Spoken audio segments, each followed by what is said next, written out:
Pascal vous a fait frissonner avec 1995. Moi, j'ai peur de vous foutre le moral en l'air avec ce qui se passe depuis 2014, puisque comme Jean-Jacques l'a rappelé, depuis les municipales de 2014, il y a eu 3 villes dans le Var qui sont tombées aux mains du FN à l'époque, dirigé par Marine Le Pen depuis 2011, mais il y a 14 villes en France qui sont tombées dans l'escarcelle du FN, devenu RN, et les faits sont têtus parce qu'ils nous prouvent que là où l'extrême droite passe, eh bien, la culture ouverte sur le monde, avec différentes formes d'expression, cette culture-là trépasse. Je vais vous en donner quelques exemples et je vais le faire sous la forme d'une revue de presse. Ce qui veut dire que nous, qui nous opposons, qui luttons contre l'extrême droite, contrairement à eux, on n'invente pas, on ne ment pas, on ne manipule pas, on s'appuie sur des faits. Voilà, alors on part à Fréjus, Télérama, Libé aussi, dans un article de 2015 qui a été mis à jour en 2020, nous explique le chantage qu'a adressé David Racheline à une quinzaine d'artistes et d'artisans d'art qui étaient regroupés au sein de l'association L'Astrade.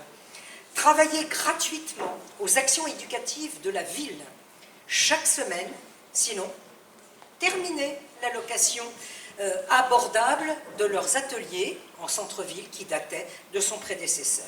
Donc évidemment, ils ont refusé et la convention que Racheline espérait voir validée par le rectorat n'a jamais été signée.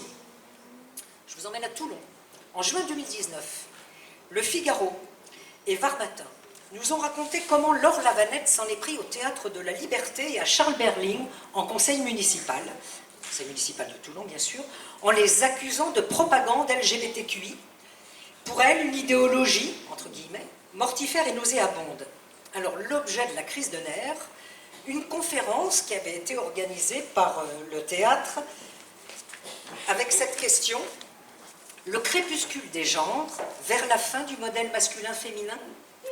Eh bien, la députée d'extrême droite, conseillère municipale de Toulon déjà à l'époque, avait déclaré, je la cite, « En fait, pendant 2 mois, le théâtre s'est livré à de la propagande avec l'argent du contribuable. » Ben oui, madame, et c'est normal, parce que les contribuables sont aussi possiblement des citoyens LGBTQIA+, elle avait oublié, qui ont, eux, bien du souci à se faire. Oui, tous les contribuables ont droit de bénéficier d'une part de rayonnement culturel. Mais ça, évidemment, avec son idéologie, elle ne risque pas de l'accepter. Le Rocher Mistral, le parc du Rocher Mistral en juin 2023, c'est le média Basta qui nous raconte l'histoire édifiante de ce parc au château de la Barbette, surnommé le Puy du Fou provençal. Alors là, l'idée a été proposée en 2015, lors de la campagne des régionales par Marion Maréchal. Elle n'est pas élue, Marion Maréchal, mais l'idée, elle, va se concrétiser, et se concrétiser en 2021 grâce à un promoteur privé, Vianney d'Alençon. C'est un promoteur, un entrepreneur lyonnais, évidemment proche des milieux catholiques d'extrême droite. L'article de Basta montre comment Rocher Mistral réécrit l'histoire, en particulier pour magnifier alors une Provence blanche, catholique et aristocratique, très très loin de la réalité du brassage des populations en Provence et du vécu de la période révolutionnaire en particulier. On nous explique en plus dans Basta comment le site ne respecte pas le code de l'urbanisme, construit sans autorisation, est publiquement dénoncé comme une menace écologique par France Nature Environnement et qu'il est en plus considéré par l'Agence régionale de santé comme nuisible à la santé des riverains à cause du bruit. Et pour couronner le tout en 2023, une sous-commission départementale pour la sécurité contre les incendies et les crises de panique se disait défavorable à la poursuite de l'exploitation de l'établissement. Donc, Rocher Mistral, malgré tout ça, fonctionne toujours, et c'est une véritable menace, à différents niveaux d'ailleurs, pour la culture régionale, pour les riverains, et puis aussi, évidemment, pour les spectateurs.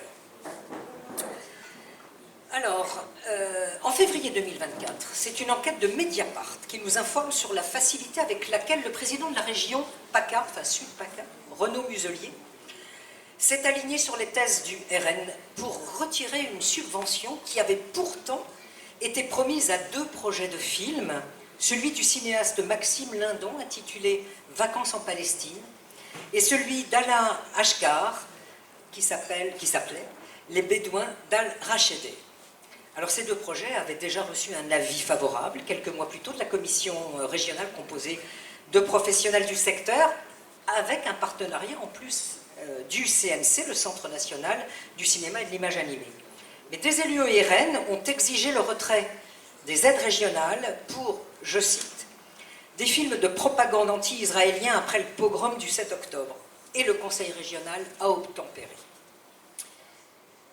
France 3, Radio France, BFM, Libération et bien d'autres médias régionaux et nationaux ont raconté en janvier 25 comment la mairie d'extrême droite d'Hénin-Beaumont, dirigée par l'inénarrable Steve Briouat, a éjecté l'association culturelle L'Escapade du théâtre municipal qu'elle occupait depuis 1991. Alors, Hénin-Beaumont, c'est dans le Pas-de-Calais, dans la région Hauts-de-France. Je fais une parenthèse, Hénin-Beaumont, c'est là où Marine Le Pen est allée se faire élire députée en 2012. Et depuis, elle a toujours été réélue, sauf que là, elle vient de perdre son mandat de conseillère départementale du Pas-de-Calais, puisque vous savez que la justice, partiellement, on attend le verdict définitif pour pas tout de suite, mais la justice l'a condamnée à une peine d'inéligibilité pour 5 ans et une peine immédiate. Elle a fait appel, donc c'est suspensif. Donc l'Escapade, c'est une association culturelle née en 1969, mais tellement emblématique de cette ville d'Hénin-Beaumont qu'elle avait aussi donné son nom au théâtre municipal. Elle l'animait en scène indépendante depuis donc 35 ans. Elle y invitait des compagnies, des spectacles, des concerts, des expressions artistiques différentes ouvertes sur le monde, bien sûr. Pas du tout du goût du maire RN qui lui préfère les thés dansants, chacun ses goûts. Et qui a décidé de mettre fin au bail de l'Escapade. Alors prévenu en octobre 2024, alors que la saison était déjà bouclée, l'Escapade a dû quitter son théâtre le 23 janvier, 3 mois plus tard. La mairie RN a pour le coup profité de problèmes de mauvaise gestion pour liquider l'Escapade, au lieu de tenter de régler à l'amiable le problème comme le proposaient les gestionnaires. Et du coup, sont laissés sur le carreau des salariés, des artistes qui étaient prévus en résidence, et puis des spectateurs, et surtout, ça enferme cette ville dans un carcan idéologique d'extrême droite dont elle va avoir beaucoup de mal à sortir. Dans de nombreux papiers, le 5 juin dernier, les médias nationaux et régionaux, par exemple Le Monde, France 24, BFM, Libération, Ouest France, Le Midi Libre, etc., ont relaté le procès des identitaires qui avaient visé et injurié Aya Nakamura pour sa participation à la cérémonie d'ouverture des JO de Paris l'an dernier. 13 membres du groupe d'extrême droite, les Natifs, qui sont des héritiers de générations identitaires. Ce groupuscule avait été dissous en 2021. Donc ils ont été jugés le 4 juin pour avoir déployé sur l'île Saint-Louis à Paris une banderole hostile à la chanteuse franco-malienne. Alors je ne vais pas leur faire de la pub en répétant les insultes qui figuraient sur la banderole, mais sachez que les réquisitions sont allées jusqu'à 4 mois de prison ferme. En plus de museler la culture, les racistes n'ont pas attendu le verdict qui va être rendu en septembre pour tuer, puisqu'on l'a malheureusement vu récemment, plusieurs fois en France et ici dans le Var, avec le meurtre d'Hichem Miraoui à Puget-sur-Argence. La Codex a d'ailleurs bien évidemment témoigné de tout son soutien fraternel à sa famille. Dans le journal municipal de Draguignan, daté de mai-juin 2025, le conseiller municipal et député RN Philippe Schreck s'est récemment exprimé sur la culture. Il s'en prend évidemment, sans surprise, au théâtre et au musée, et je cite, aux personnes politisées qui les animent. Alors on y lit, je le cite parce que, franchement, vous allez voir, ça vaut son pesant de cacahuètes, « Nous considérons que le rapport qualité-prix de la culture en Dracénie est de plus en plus négatif. » Alors pour paraphraser Benjamin Franklin, la culture, ça coûte cher. Essayez l'ignorance. Ça, c'est moi qui le disais, pas lui. Justement, il propose une offre culturelle neutre, apolitique et qui s'adresse au plus grand monde. Et son modèle, je cite, Les plus anciens d'entre nous se souviendront avec une certaine affection de notre foire de l'Olive. Véridique, sans commentaire. Street Press, qui est un média en ligne qui combat l'extrême droite, a dévoilé une cartographie sidérante réalisée par le chercheur Mathieu Barrera pour le syndicat CGT des musiques actuelles. Une poignée d'ultra riches ont mis la main sur les festivals français les plus populaires et parmi eux, il y a des oligarques qui ne se cachent pas d'ailleurs de mener un combat culturel au profit de l'extrême droite. On rappelle d'ailleurs au passage que Vincent Bolloré, qui possède Canal+, le JDD, le groupe Prisma, l'éditeur Fayard, est aussi le propriétaire de l'Olympia à Paris et de l'éditeur Universal Music. Ce qui veut dire que tout le champ de la culture et de la presse est désormais labouré par l'extrême droite. Le SPIAC, CGT, syndicat des professionnels du cinéma et de l'audiovisuel, et plusieurs blocs de députés nous apprennent que le RN a proposé un amendement pour supprimer le CNC dont on parlait tout à l'heure, le Centre national du cinéma et de l'image animée. Alors, ils ont essayé cette manip sur un vote concernant le budget de l'État, sauf que le CNC n'est pas du tout financé par des fonds d'État, mais par des taxes qui sont collectées sur les tickets de cinéma, sur les chaînes de télé, sur Internet et sur la vidéo. Ce sont 140 millions chaque année qui vont à la production et à la création audiovisuelle. Et le CNC, surtout, c'est une exception culturelle française. C'est l'outil de travail de milliers de gens. Il fait d'ailleurs rêver les professionnels du cinéma du monde entier. Et en plus, il ne finance pas que les gros films. Un exemple, il a aidé le tout premier film de Justine Triet, qui avait fait seulement à l'époque 20 000 entrées, avant, évidemment, que son célèbre Anatomie d'une chute, multi-récompensé aux Oscars, au César, au BAFTA, soit vendu dans 50 pays. Ce type d'amendement, évidemment, aurait tout à fait pu être écrit par Netflix ou les grosses industries hollywoodiennes. Voilà, donc je vais arrêter là la galerie des horreurs, et pour se remonter le moral, laisser la place à la musique d'alambic, mais je ne peux pas m'empêcher de vous en livrer une petite dernière, pour la route, et qui nous montre comment l'extrême droite prend les gens pour des imbéciles. Et c'est une artiste qui fait ça, elle s'appelle Laure Lavalette. Elle a créé son association pour, dit-elle, consulter les Toulonnais.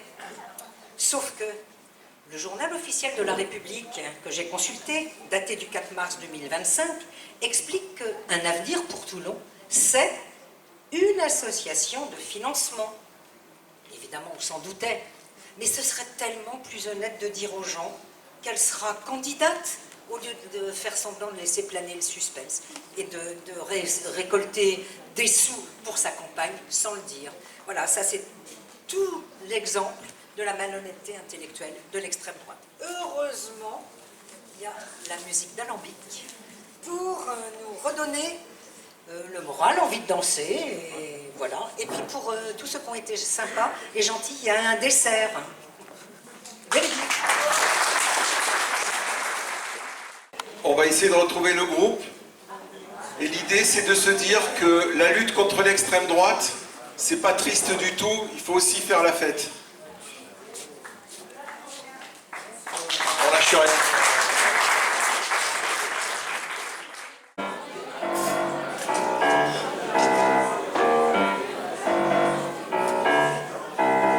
Salut les amis, bonsoir mesdames, mesdemoiselles, messieurs, salut les gauchistes. On est le groupe Alambic, on vient de Marseille, mais à la base on est de Brignoles. On connaît cet endroit très très bien. On est très content d'être ici avec vous ce soir. On fait des chansons en français, c'est que des compositions. Merci à Pierre, merci à toute l'équipe, le matos. C'est un peu à l'arrache, mais on est en famille ce soir, on est content. On y va, c'est bien mort.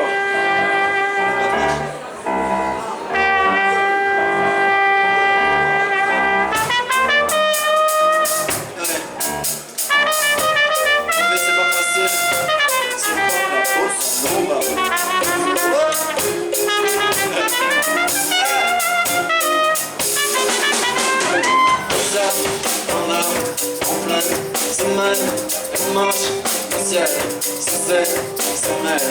On gratte, regarde la vie qu'on mène. C'est difficile de croire. juste leur promesse.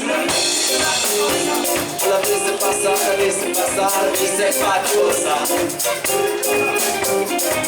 C'est pas tout ça. Tu croyais que c'était facile, tu reviendras